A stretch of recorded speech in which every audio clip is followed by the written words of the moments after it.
যোৱা পৰহি এই পোলকেইডাল মানে 3টা পোষ্ট ইয়াৰ পৰা উঠাই নিলে। আমাৰ সোণালী বান্দৰৰ মানে কেনপি ব্ৰিজ বনোৱাৰ কাৰণে আমাৰ 3টা কৰি 2টা জায়গাত আমি 6টা পোল আমি ইয়াতে ৰাখিছিলোঁ। আৰু যোৱা পৰহি এই পোলকেইডাল মানে 3টা পোষ্ট ইয়াৰ পৰা উঠাই নিলে। এটা হ'ল আমাৰ এৰিয়াত পেলাইছিলোঁ কদমতলাৰ পৰা আপোনাৰ 2টা পোল চুৰি কৰি লৈ গ'ল। আৰু এটা হ'ল নয়াভাউৰীৰ পৰা এটা পোল চুৰি কৰিল। গতিকে আমাৰ 3টা পোল ইয়াৰ পৰা মানে কোনোবা দুৰ্বৃত্তই মানে এনেকৈ চুৰ কৰি লৈ গৈছে।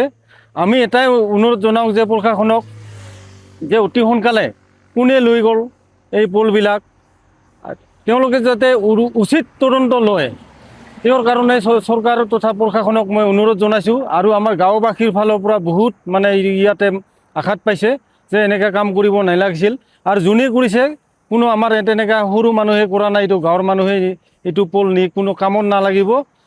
এইটো কোনোবা ডাঙৰ কিবা ইণ্ডাষ্ট্ৰিৱালা এনেকুৱা বিভাগৰ মানুহ লৈ গৈছে নিশ্চয়। আমাৰ গাঁৱৰ বাসীয়ে মানুহবিলাকে তেনেকৈ কয়, কাৰণ এইটো পোল আমাৰ গাঁওবাসীৰ কাৰণে কোনো কামৰ নহয়। এইটো অকল কোনোবা ডাঙৰ ইণ্ডাষ্ট্ৰিৰ কাৰণে কোনোবাই এনেকুৱা বেয়া কাম কৰিছে। গতিকে যোনে এই কামটো নকৰক, যোনে এই কামটো কৰিছে তেওঁলোকক উচিত তদন্ত কৰি জিলা প্ৰশাসনে উচিত তদন্ত কৰি তেওঁলোকে এই আমাৰ পোলখিনি উদ্ধাৰ কৰি দিব লাগে, এইখিনি মোৰ অনুৰোধ। এতিয়া আমি 25 ডিচেম্বৰ তাৰিখে আনিছিলোঁ ইয়াতে আৰু মানে 2টা সোণালী বান্দৰৰ মানে কেনপি ব্ৰিজ বনাম বুলি, কিন্তু আমাৰ আৰ্থিক প্ৰব্লেমৰ কাৰণে আমি বনাব পৰা নাই। আৰু কিছুদিনৰ পিছতে আমি এইটো বনাম বুলি গোটেই গাঁওবাসী এনেকৈ আমি আলোচনা হৈছিল, কিন্তু আজি আমাৰ এই এনেকুৱা দুৰ্ঘটনাটো হৈ গ'ল।